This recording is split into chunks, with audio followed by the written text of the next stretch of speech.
Okay, we're gonna discuss some mammoth bone ivory and Cro Magnons, our early European hunter-gatherers, like we have recently so many times it seems, and put some stuff together again in this paper here, which shows you some of their knowledge. Um, First thing I thought of whenever I saw this is it's a weird hand-shaped thing, and at 2 centimeters, it's 5 centimeters, so it can be hand-held in a way. But what this could be used for other than the fact that it just looks kind of mammoth shaped or bison shaped, if you will. Whenever I looked at the bottom pictures, the first thing that caught my mind was in the coloring. It reminded me of a map I just saw recently. Somebody was trying to get everybody to believe the world was coming to an end again, and they had used the two pictures and said, look, here's 10 years ago on the left, and here it is now. And the guy said, look, here's this year in the winter, but summer in the northern hemisphere, and there it is where it is in the other. It's funny how that looks exactly like where'd that guy go?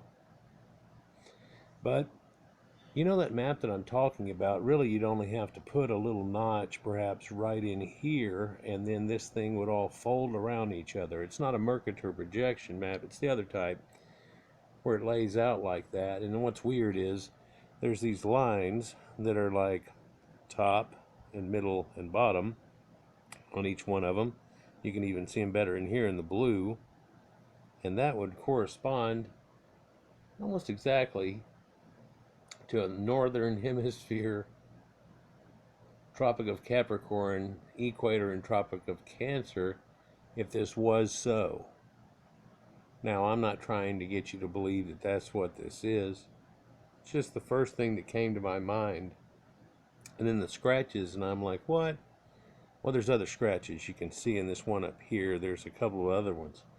Well, is one of those the 40th parallel and so on? I'm not going there either. I'm just telling you just kind of what came to my mind whenever they showed you this tempograph here at the bottom. I don't know why that's done other than to show maybe texture, something along that line, and depth and texture in places where it's gotten old and rotted. But you see this brown thing that looks like a stone. Well, this was once white ivory a long time ago, and it's starting to be in the process of petrification type, it seems. But let's get into this real quick, for it shows you ancient Siberian carved mammoth ivory yields amazing new information. A team of Siberian archaeologists has studied a collection of 24,000-year-old mammoth ivory, revealing heretofore unknown secrets of ancient craft technologies. The 2020 year has produced a number of incredible scientific papers about ancient mammoths and their interaction with early humans. In fact, I've put out a few on it myself.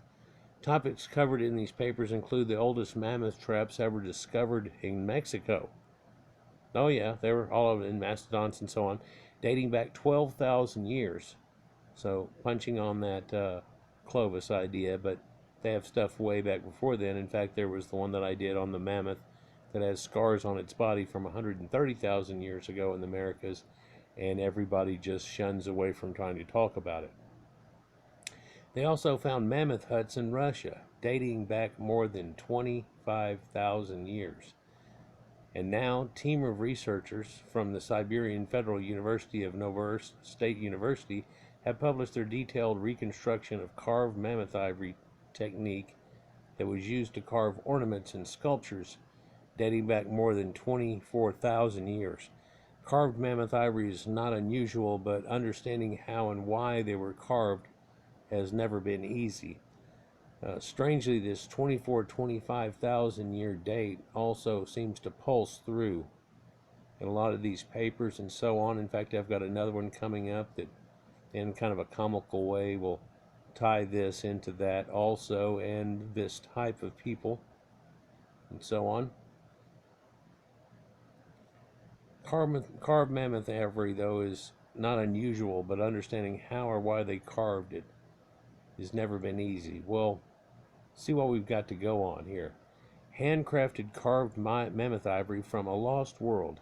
A string of beads and an ancient figurine made from mammoth ivory were discovered at the Paleolithic site of Ustkova, in the Kachimsky district of Siberia. Hope I did that one justice. At the mouth of the Kova River, these artifacts prove that the Paleolithic people made and used drills, cutters, and even leveling blades 20,000 years ago. Well, if they're saying 24,000, so it'd be over 20,000 years ago. And so when we talked about recently of them having used a plane type of object to shave off things and stuff, perhaps this makes more sense to you whenever they talk about it. According to the scientists' recent article published in the Journal of Archaeological Research in Asia, the new data obtained will help us better understand the relationships between the early hunters of different Siberian territories. And so, boom. Now we're actually seeing a huge chunk of mammoth tusk. It's almost a fossilized state, they say, and used as an anvil and a workbench found in Siberia from the Middle Paleolithic period. So we're going back quite a few thousand years before that when we say that. But also know that this is also during the global maximum of ice age, which goes back quite a few decades of thousands of years, tens of thousands of years.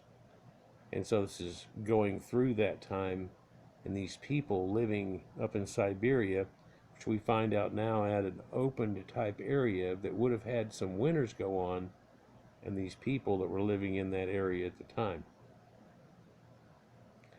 This thing looks pretty damaged, but archaeologists from the Krasnovarsk have been excavating the site since the Man, I'm getting to where I hate this thing. Every time they put up a new ad, they're going to do this. And then all of a sudden it'll go, I can't pull up the page from a minute ago. And you've got to hit it here. And it say, I can't find it again. And you go, yeah, we'll just pull it back up then. And it goes, oh, yeah, this right here. It's kind of sad. It's like they need to fix their newest add-on. You know how that works. See if I can get in on this ride again, guys. Sorry about that. Ooh. There. So, different Siberian territories. The archaeologists from Krasnovarsk have been excavating the site since the mid-1950s, and based on radiocarbon dating, the results they have determined is the site was occupied for over 20,000 years ago. While various ornaments and tools made from mammoth ivory have been recovered, until now the technologies used to manufacture them were unknown but mysterious. And I did a video about this, by the way. Professor Nicholas Drazov of the Siberian Federal University told Science Mag that his team studied a mammoth figurine, a seal sculpture, and bracelets and beads of different sizes that were created around 24,000 years ago. And so when we look at these beads here, it's quite interesting. You can see the centimeter gauge on here and how these things are 1/4 of a centimeter, then this one gets 2/3 of a centimeter, but a centimeter versus these are like 1.5, 1 2/3 centimeters and so on, right? There's also different thicknesses here, and in fact this one is thick and beveled in one side more. But if you'll notice, the top of it's niched out, so sitting on a string or something would make it want to hang down like that and give it that appearance, right? And sure, you could put a string of these on, and then one of these, then a string of these on, then one of these, then a thicker disc, then two of these, then this thing, then start doing it the other way around the necklace and do all kinds of things. But what we're looking at here is a drill thing that I'd like to mention, this drill concept. Now, in Egypt, they're all like, well, they had to have made the a drill thing. Well, now we're looking at it 24,000 years ago, and it's a core drill. It's a hole. It's basically a tube that they're using made out of something that's able to cut in through ivory real well and cut out these discs of ivory and punch out center holes that are perfect. Look how this one is in the center of it. Different diameters all kinds in the center punch, and then going through and so on. So look down here at the bottom of this, and this is strange, and they'll make some references to this slightly, but not the other real cool things. For here we have a plank type object with some holes in it, and being that this is 1 centimeter, 2, 3, 4, this looks kind of strange and conspicuous. This piece is missing what would be on down here, and of course from here and on. But you can imagine putting a stick in the ground here and spinning this thing around and putting a stick in there when you do it. And you can spirographic, or were you looking at something that helped them make sacred geometry marks in the sand or in the dirt or something like that? Who knows? Could it be something that, you know, would help them to make the flutes that they even know that we used to have back at that time? Well, no, the holes would have been closer together. So this doesn't look like that works unless you're sticking it on one part and then making a hole and then using the hole as a reference to go and make the other one. And you could, but that'd have to be depending on this end being something odd. Doesn't really seem that way. But let's look at this figure 8 weird thing over here. Isn't that specially made? Well, it is. It looks like you can make small drill holes into something and bigger drill holes. And what this is something that they could clamp down or screw down in some way. And then you could take a core drill and set it right inside here, and it would give you a guide. Because anybody that's ever tried to use a saw, I mean, you have to drag it back on it. You have to go zzz, zzz, zzz, and get a notch, and then you can try to get it going, right? Imagine trying to do a hole drilling type concept. So you put this guide on there, and then you start doing it. And this is what helps to make it somewhat easy. So this isn't a new technology at all they've got going here. In fact, it looks like the guide was made out of something that, you know, they made a guide with the guide doing the thing. And yeah, they talk about how it looks like they kept these things sacred somewhat too. Down here also we see a weird sized chip, but then we see a different shaped one here, and it's black and white. They're going to mention it later, but it's a perfect cube.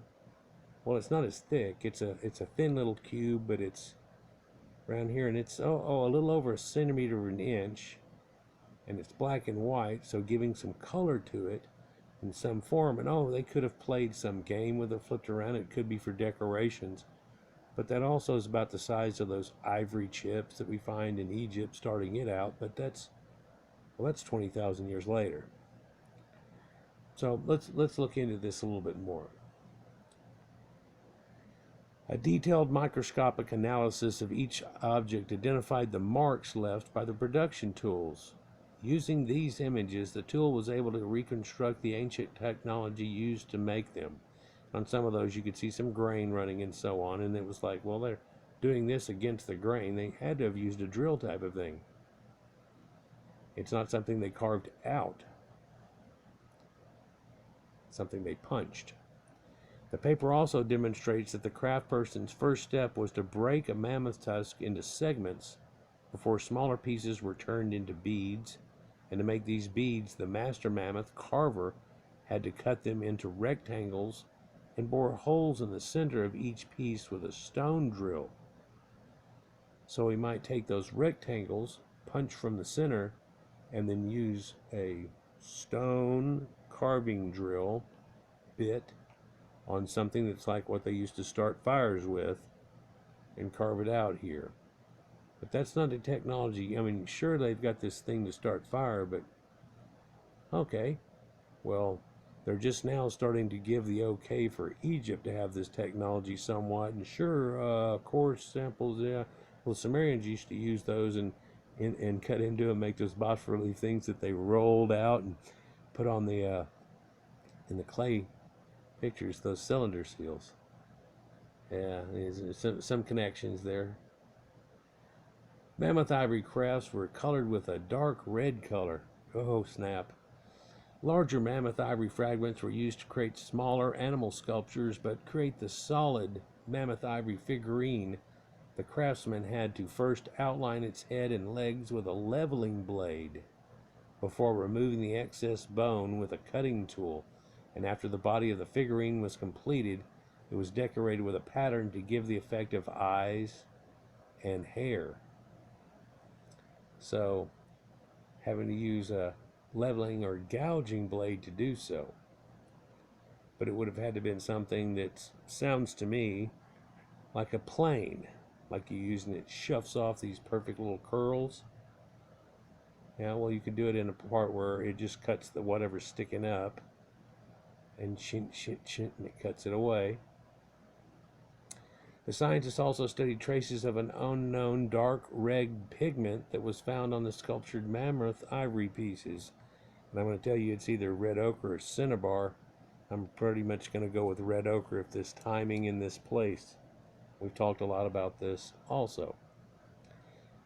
Chemical analysis revealed that these ancient craftspeople made a paint from a mixture of manganese and magnesium. The scientists believe that this mineral pigment was extracted from salt found on rocks near the site.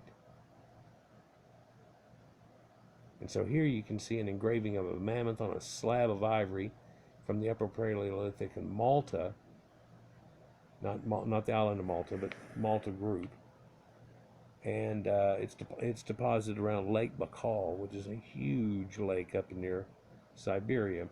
And here you can tell that they've got this woolly appearance, so it had a woolly part of its tummy on it too that's going around. But one would look over here and they would see these extra holes that are drilled into it too. And there's a strange line of 1, 2, 3. Well, 3 wasn't drilled, it was drilled offset. Has that got something to do with Orion? It's possible, but that would be a stretch, right? Well, let's see if it'll go right back to where it was. Probably not. So here we're looking at it again. And there's also some scratchy lines that's almost like kids do when they're counting to 5 and then putting a line through it. But there's 3 lines and a line through that. Is that 3 days that the sun will rise again? What is that? And here it is again, but it looks like with a 4th scratch instead of 3. 3 and 4 make 7. Are all of these 5 in some way the gods? Is this symbolism's pretty tough on something as slim as this, unless you've seen a bunch of things that go along with it. I don't have enough to go on here other than saying those comments right now. Symbolic colors, though, I've talked a lot about symbolic colors from 20,000 years ago, though. Well, one of these theories explored in the new paper is that the mammoth ivory figurine was painted symbolically with a red pigment on one side and a black pigment on the reverse side. This points to the mythologies of the much later Uskova people of this region, who believe the red color represents life, while the black means death. However, this theory to be true, the meaning of these 2 colors would have to have remained unchanged for more than 24,000 years. Well, there's a few things, quite a few, that I've shown you that seem to have carried from a long, long way back that we're looking at. In fact, we still have this color of red and blood and life, and this other idea that black is the color of death. And to this day, we kind of had that. Red can go for death too, for horror, for things like that too, but it's also the taking of life. There it is. Amazing discovery from Siberia. No, that's faked. Although I think in the article it talks about where they found those Siberian cubs that were frozen solid and they still had the fur on them, that apparently the mom had left them and never come back somehow, or something went on. She wasn't found with. Pardon me. At the end of their research paper, the scientists concluded that the mammoth ivory ornaments had been in use for many years and they had been repaired regularly. So they had kept them and kept repairing them, making sure they were working good. That's weird. Because, man, if you got another tusk, you'd make a bunch more. But then again, maybe they're making them for a bunch of people, perhaps. Doesn't necessarily look like a workstation, but who knows? This strongly suggests that these ornaments were special to the ancient hunters who made them. The new study is also expected to help anthropologists better understand the complex relationships between different tribes and their ancestral territories. This would be possible from a comparative analysis of carved mammoth ivory samples from different sites, little here, little there, you know. With this kind of data, scientists will eventually be able to determine whether hunting tribes residing in different territories were in contact with each other. Well, I'm telling you now that they definitely were. I mean, it will, you know, when we were in pre-pottery Neolithic, there's not much to go on here, and hey, so whatever, and here's a tool. Well, did they just find one of their arrows? There's a million ways out and very few ways in when you get to the pottery. But they were still saying, well, maybe they traded this, that, and the other. Now genetics has come out and said, no, that's them. They moved. Yeah, it goes right along with the whole thing. That's it. But when you go back this far, something like that might help a lot too, and it actually makes somewhat of conclusions get drawn into real possible answers as opposed to trying to make some type of skeptic exaggeration that other people may not go on. If you have something of that high caliber, it really gives weight to something. Furthermore, this kind of research may one day help to identify individual craft styles and tool types of master mammoth ivory carvers from so long ago. Well, I'm going to tell you it's going to go with the Cro Magnons that are there, and I don't know if it's exactly just one group or so on, like they might try to pull off with something like this, for quite nomadic at this time and able to go and see what's over that hill and the next hill, and we can definitely see that. But their genetics are still found and to this day, and so pretty interesting. That would be interesting if it was real. They always keep making these things like, hey, chunk of ice floating around with a lion in it. Yeah, but there were Siberian lions. Yeah, there definitely were. In fact, in an elder time, they were down much in Middle Earth, where everybody pretty much was when everything up north was in ice, but most people don't put that into consideration as well as it goes on. So just trying to slowly get back up here to this one thing, but there was a bunch of things, and together these scientists and with their knowledge are able to do things like that. And of course, many of them are like theories, but then they say, hey, if we can get a few examples of this type of behavior out of different people and symbology, then we can start making connections that we're able to do to those people almost 20,000 years later just as well, if we can find some like that. Well, we had the Sugir idol, the giant totem thing, and so on, and this keeps making connections, and you have to take about 15,000 off of this, but then you can find all kinds of things, and a little later Tocharians and people that are up in this area. And these pyramids we can't know anything about, and they're kind of hidden out there in China if you've ever looked into it. But also there's dolmens that date way back. Like, share, and subscribe, and we'll go on to the next one. Peace. Let me know what you think.